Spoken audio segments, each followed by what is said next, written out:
Since its creation in 1986, the UC Sustainable Agriculture Research and Education Program has collaborated with UC advisors, specialists, faculty, and other partners to help Californians understand the value of sustainable agriculture and to assist farmers and ranchers in sustainable practices and marketing systems. The first funding that I was able to be a part of was way back in 1995. Practical, applied research and information that was useful to growers. The things that I'll remember most about UC SAREP staff is they were always willing to be mentors. To celebrate 25 years and over 350 projects completed, we asked a few of our collaborators to reflect a bit on their experiences with SAREP. I'm Rachel Searles, and I'm the County Director at University of California Cooperative Extension in Los Angeles County. And I'm also on the ASI board, which is wonderful. I've been doing that for 2 years now. Rachel's work in Los Angeles County integrates urban agriculture, nutrition, and marketing, working towards sustainability in every stage of the food system. SAREP has a couple of projects that they're funding in Los Angeles County right now. One is they're funding the Los Angeles Food Policy Council, which is a fairly new entity that Mayor Villaraigosa organized in the last year or so. SAREP is also funding something here in our office, led by our Nutrition and Family Consumer Sciences Advisor, Brenda Roche.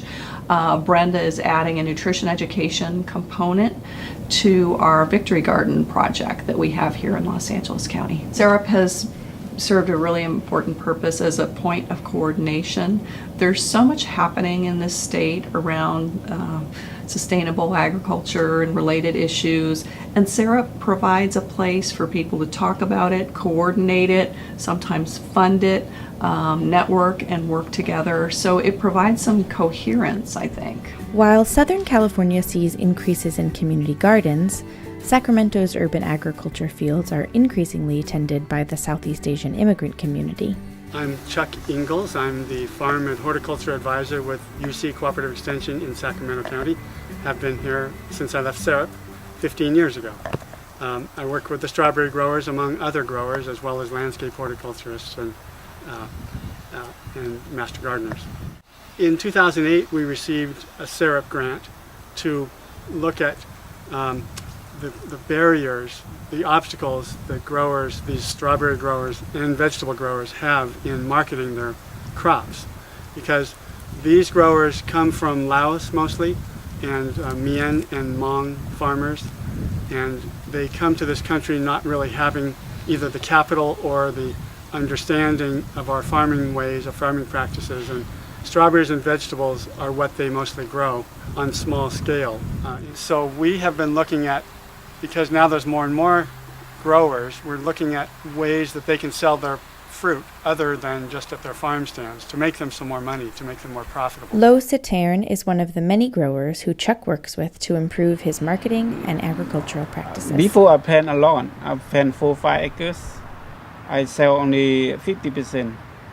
Right now, but 3 years ago, but exactly 2 years ago, but I planted a half acre like a chandler. I sell the most of them, half acre. But this year also planted half acre. I sell the most of them. So you could grow more strawberries if you had more ways to sell the fruit. Yeah, we can do it. So we were able to connect them with wholesaler and community farm stands and school districts to get them to be able to sell in the first year after that grant, to sell $58,000 worth of produce to various other organizations besides their farm stands. Marketing efforts like this in Placer and Nevada counties have been underway for years, creating a different set of challenges that the area must face and has for over a decade faced in part with SAREP as a partner. I'm Cindy Fake, and I'm the Horticulture and Small Farms Advisor with UC Cooperative Extension, and I serve Placer and Nevada counties, so foothill counties.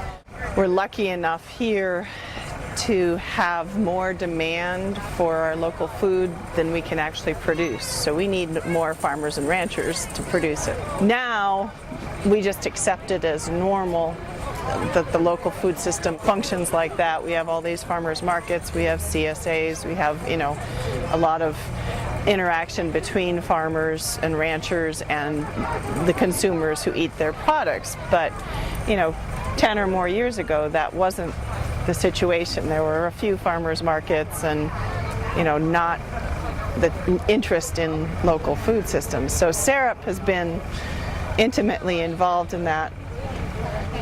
It was a really important resource for someone like me in a place like this because I work with small farmers.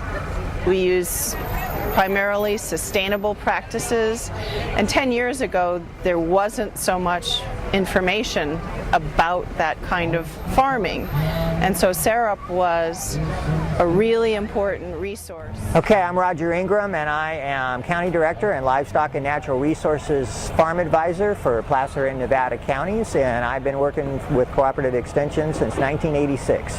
I think a big challenge for us here locally is, we have land that's really chopped up. A lot of development has gone on here, and so we don't have like large-scale tracts of land, so that impacts growers, so whether it's a farmer or whether it's a rancher, as far as figuring out how to get to some sort of appropriate scale to where they can be sustainably profitable. One of Roger's efforts to address his agricultural community was a forum led in 1994 to discuss the area's most pressing needs. There were three big issues that came out of those.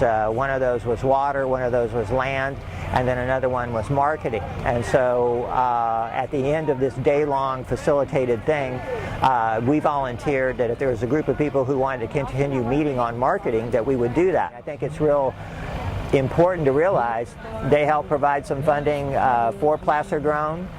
Placer Grown is still in existence today. They help provide funding and initially to help the Placer Grown Farm Conference get going. That farm conference is still going today. So by providing that seed money and allowing some sort of procedures and abilities to get some things done and be successful about it, help build some sustainability in local communities to carry on and move forward and keep those programs going.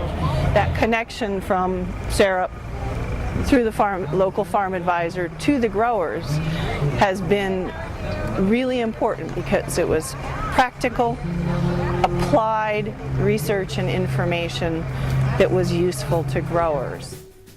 As part of the efforts to train farmers for the future, SAREP worked with the Center for Land-Based Learning on their Farms Leadership Startup Project. Here's Mary Kimball, the center's director, discussing the project's earliest days. So the Farms Leadership Program was created in about 1993 by Craig and Julie McNamara. It came about as a brainchild of those two. They wanted to get students, and specifically high school students, out of the classroom and onto their farm to learn more about sustainable agriculture. And UC SAREP was there as a partner right from the beginning, as part of the College of Ag and Environmental Sciences, but specifically UC SAREP. They were really getting going at that time too, and they were looking for outreach opportunities and always extremely interested in working with youth. So when I was hired in 1998, the very first thing that I did actually, or almost the very first thing, was to write a UC SAREP grant. And fortunately was successful. It was my very first grant that I've ever written, and was successful, which doesn't always happen. And that grant really launched the Farms Leadership Program and quite honestly the Center for Land-Based Learning. And it's what I used to outreach to the first two sites that we added beyond the Sacramento Valley program, which was Sonoma and Orange County. And I'm very proud to say that those two sites are still going today, 13 years later. And 13 years later, SAREP is still working with future leaders in agriculture who are being shaped today. Matthew Hoffman is a graduate student at UC Davis and was raised on his family's vineyard and now winery in Lodi, California. And I'm a PhD student in UC Davis's graduate group in geography. And I'm lucky enough to have been awarded the graduate student grant from UC SAREP, which will fund a survey of Lodi wineries. So here in Lodi we have a history of wine grape growing that's about, well, depends where you mark the starting point, but you can easily say it's about 100 years.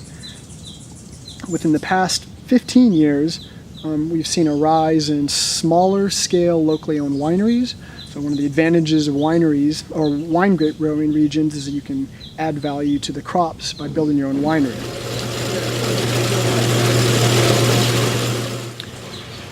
The California wine grape industry has had a long and close relationship with SAREP and has benefited greatly, I think, from SAREP funding.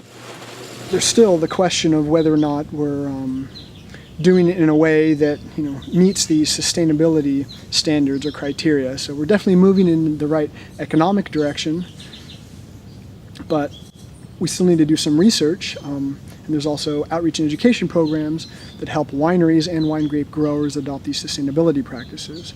So that's kind of the gap that I hope this SAREP grant helps us fill. Matt's work follows a long lineage of practical sustainability research. Much of that work began with Glenn and Ron Anderson. With the help of SAREP and farm advisor Lonnie Hendricks, the two brothers launched a comparative study to examine organic versus conventional almond farming. The story is a well-known one, but its value over time cannot be overstated. Here's Glenn Anderson at his home in Turlock, California. Yeah, I think we ought to put together, you develop your list and I'll develop my list, and let's go down to Lonnie Hendricks. We get an appointment at the extension office and see if he could oversee a comparative study between you and I. This could resolve our old Thanksgiving dinner table arguments about how to produce almonds. We would, every time you'd sit us down together, we would get at each other like that. So those were interesting times. And we had really good progressive farmers at that table. The reinforcement that came forward as Lonnie was doing the studies comparing my orchard to my brother's were invaluable. In the middle of one of his reports, about second or third year, bold print, middle of the report, he puts, and nonpareils can be grown without pesticides. Bold print, right in the middle for the whole world to see. I mean, when I saw that, I thought, oh, we have changed something here. And this is the work that SAREP has strived to achieve: to bring research to the hands of those who can use it, to foster partnerships, and to aid California's agricultural innovators in bettering their own practices and communities. Just the relationship with the farmers in the research agenda is essential. Otherwise, the research may not be applicable. There's a tremendous amount of research that needs to be done, and SAREP is better positioned than like each individual cooperative extension office to go after funding. Getting networked in with advisors out in local communities who really kind of will have a pulse beat of what really needs to happen, and then providing some resource to enable that to happen, I think is still needed. It was UC SAREP that was saying, this is the direction we need to go. So that's really where we started, is with that funding from UC SAREP.